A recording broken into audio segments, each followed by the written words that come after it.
Assalamualaikum warahmatullahi wabarakatuh. Saya Hamsiah, NPM 20 12 50 28.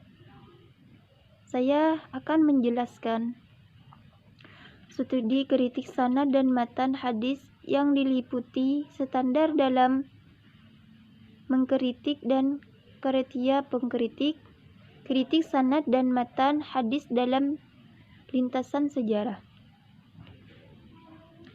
Kritik hadis pada masa tabi'in ini lebih berkembang lagi. Setidaknya pada masa ini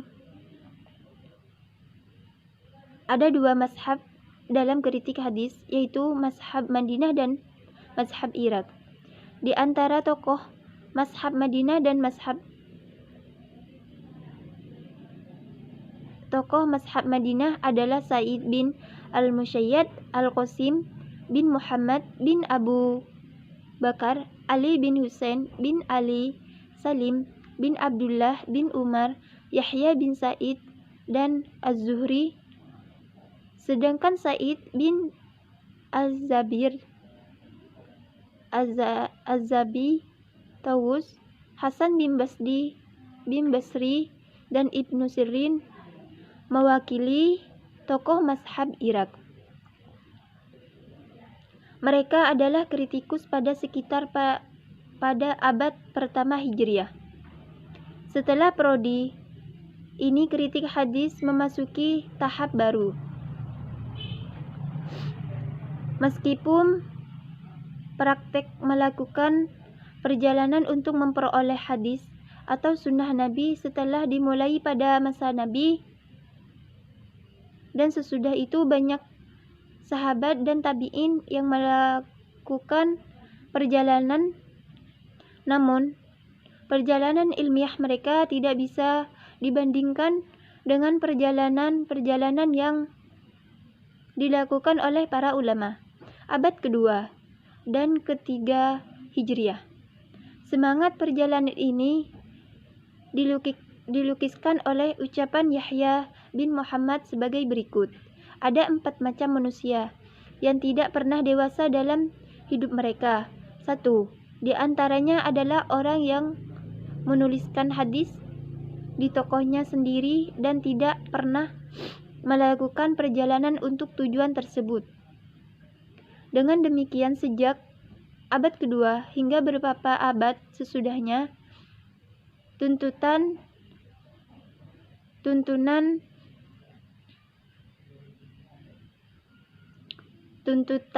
umum bagi seseorang pekaji hadis adalah melakukan perjalanan yang intensif untuk mempelajari hadis.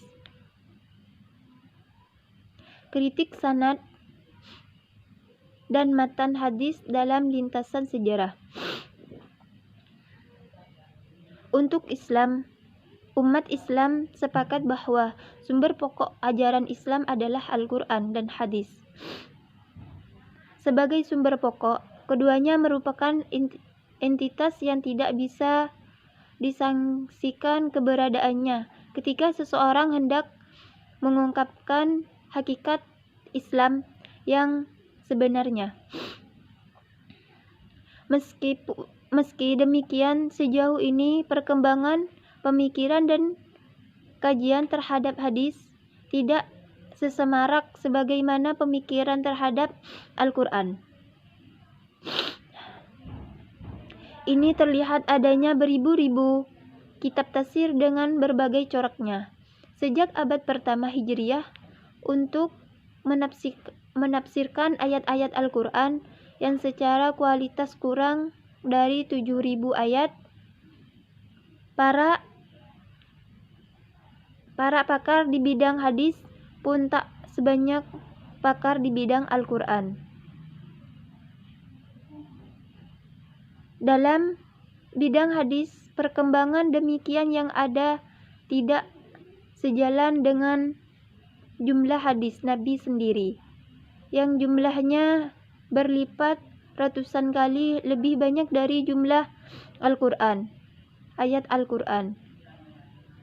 sangat bisa dimaklumi karena hadis sebagai sumber kedua ajaran Islam dalam banyak aspeknya berbeda dengan Al-Quran. Demikian dari saya. Assalamualaikum warahmatullahi wabarakatuh.